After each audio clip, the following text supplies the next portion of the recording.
So the first thing that I want you to absolutely get rid of is seed oils in your diet.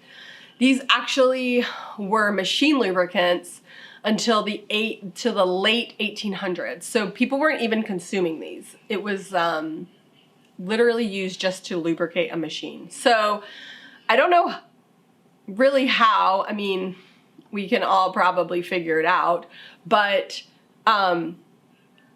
how these came into consumption for people, and it probably, if you follow money, you're gonna find out why these were being pushed as oils as opposed to animal fats like butter, lard, tallow, ghee, things of this nature, and why seed oils like canola, cottonseed, sunflower, safflower, soybean oils, like why these have been touted as the heart healthy oils, and the traditional food oils, which were lard and tallow, butter, animal fats,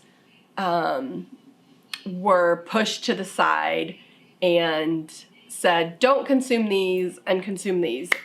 These are super heavily processed, which is one of the reasons that it does make them so toxic.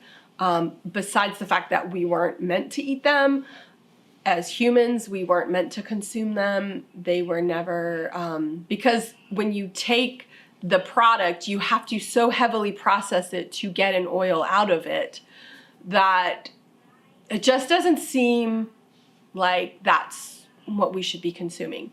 Like, for instance, with lard, which Justin is actually currently at this moment grinding down a ton of lard, and we're gonna render it on the stove and then package it up, and that will be our oils that we use to cook our foods in.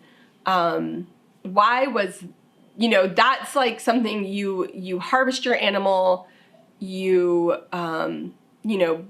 are in the process of processing the meat, butchering the meat, and you get this fat off of the pork, and then you're able to literally just take that fat in its form. You can just chop it up, you don't have to grind it, and then cook it down, and then it becomes an oil that you can cook your food in, as opposed to growing one crop and then having to use gigantic machines and a ton of petroleum to harvest them, and then taking this insane process of then taking the seed and getting this process of then getting an oil from it. Like, which seems more like that's what you're supposed to consume. So I think for seed oils, primarily seed oils are found in foods that are packaged.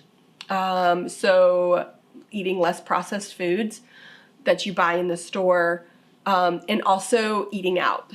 So those are two hard things to cut out of your life if you're dependent on them. So I just really urge you to look at that and see how you can cut seed oils out.